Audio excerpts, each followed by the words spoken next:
ជួបសួរបបងជាទីឆ្លាញ់តាគ្នាបងណាដែលកំពុងតែស្វែងរក 14 T5 Evo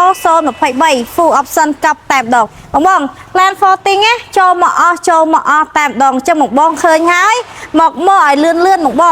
ងឡាននេះ14 T5 Evo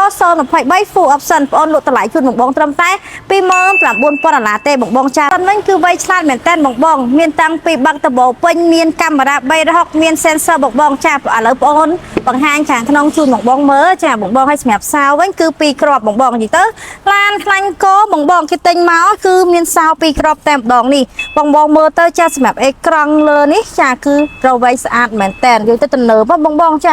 នេះ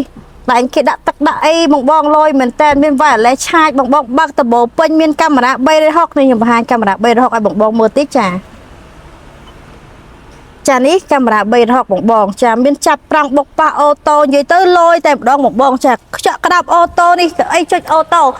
តបោបាក់ពេញបងថ្មីស្អាតមែនតើកៅអីពុកពណ៌ក្រហម cherry យើងរៀបចំកាមេរ៉ាអីឲ្យបងមកស្អាតតែម្ដងបងថ្លៃតែ